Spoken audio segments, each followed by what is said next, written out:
chapter 11, pag binasa ho nyo doon, makikita nyo si David, nandun siya sa pinakasaganaan niya ng buhay niya ng kanyang kingdom. Tila ho, nasa kanya na lahat ang pwedeng gustuhin ng kahit sino man. Si David, artistic siya. Okay? Marami siyang salmo na nasulat. For information, 75 mahigit na salmo siya ang nag-akda. Siya rin ho ay matalino, siya rin ay mayaman, meron siyang kasikatan, isa siyang dakilang tao, isa siyang makadiyos na tao. Ngunit nakikita natin sa kwento natin ngayon kung paano siya bumagsak. Okay, tinatanong natin yung tanong, paano ho ito nangyari? Ang sabi ni Apostle Paul, si David ho is a man after God's own heart. Okay? Yun ang conclusion po ni God kay David. Okay? Yun ang tingin ni Lord kay David. Kaya nga, gaya na sinabi ko kanina, hindi natin dapat maliitin ang dakilang haring ito. Ang dapat natin gawin, next slide, is yung sinabi ni Apostle Paul sa 1 Corinthians 10:12. So if you think you're standing firm, be careful that you do not fall. Para mapaglabanan natin ang tukso, kailangan ho una natin maunawaan na tayo ay mahina. Mahina tayo. At yung ating pagtitiwala ay hindi ho sa ating sariling lakas.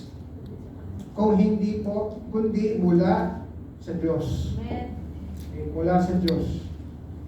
Kasi nga, pag ginawa mo yun, ingat ka pagbagsak mo.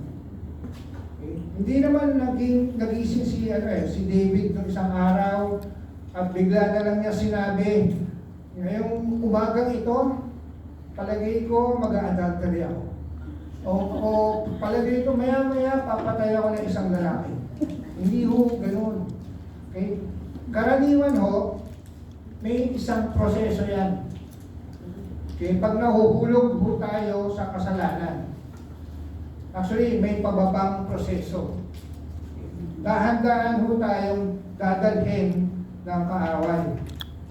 Okay? Ganun ang nangyari kay David. At ganoon din po ang kaso para sa ating lahat. Okay?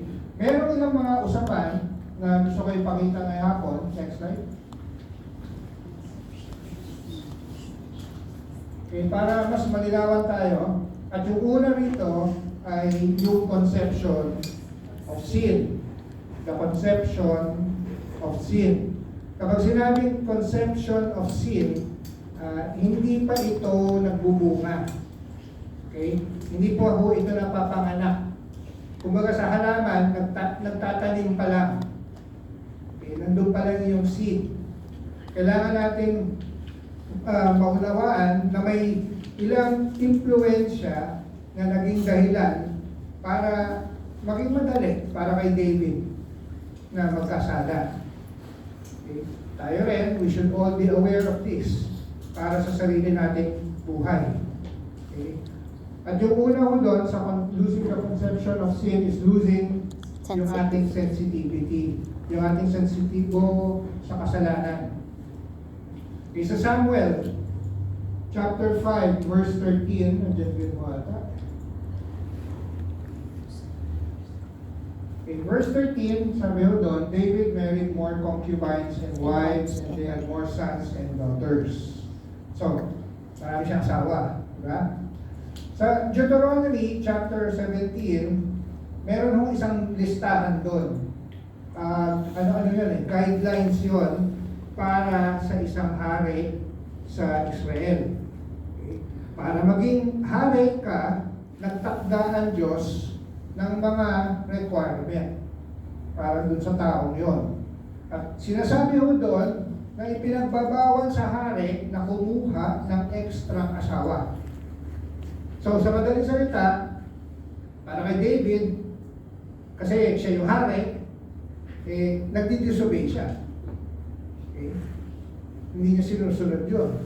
Ang ginawa ni David, legal ho yun sa bayan nila. Okay?